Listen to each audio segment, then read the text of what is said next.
acknowledge what they're saying. They'll answer their question, and then they'll just keep moving as if nothing ever happened. Like, I know I heard what you said, but we're not doing that. Let's just keep going in this direction, right? So I say, Ethan, such a good question, right? And I could do that for you, but I won't. And here's why.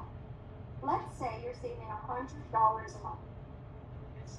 And you gotta be able to write it out. There's no other, they need to see it, they need to hear it, the whole 9 yards, right? Let's say you're saving $100 a month. $100 a month times the 12 months in a year is how much? $1,200, right? You see that? And let's say you're saving $1,200 a year, and you do it, DeMarco, for 3 years. Okay? So 12 times 3 is? 3,600. Okay, so after 3 years, you've accumulated $3,600 of your money, and DeMarco. Market's been doing pretty well. That's why you want to get involved in these investments, right? What if your account averaged 50%? That would be pretty good, wouldn't it? That'd be a lot, huh?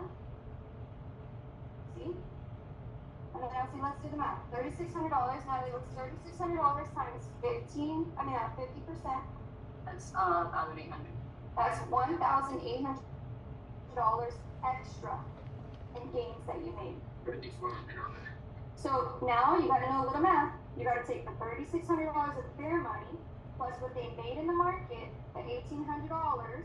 How much would they have in their account after 3 years? 5,400. 5,400.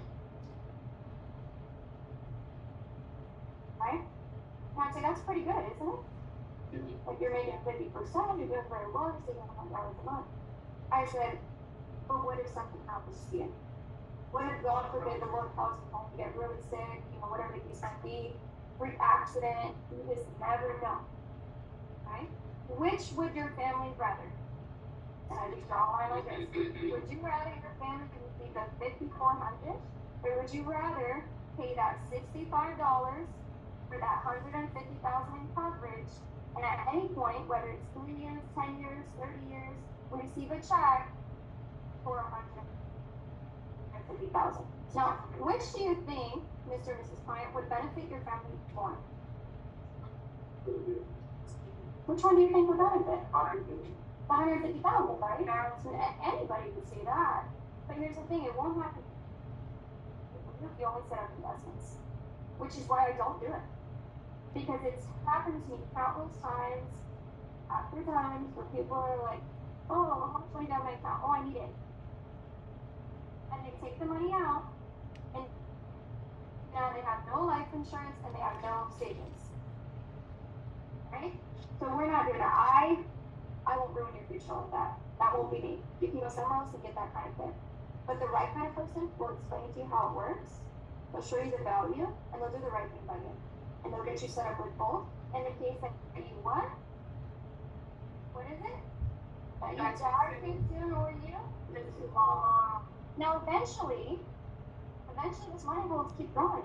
The $5,400 is going to keep growing. And you won't need the life insurance anymore. But because you don't have $150,000 sitting in your bank account, that's literally your only option. At least if you want to do business with me. And I respect if you don't, it's okay. But for my clients, I'm going to do the very best job. Make sense? Any questions?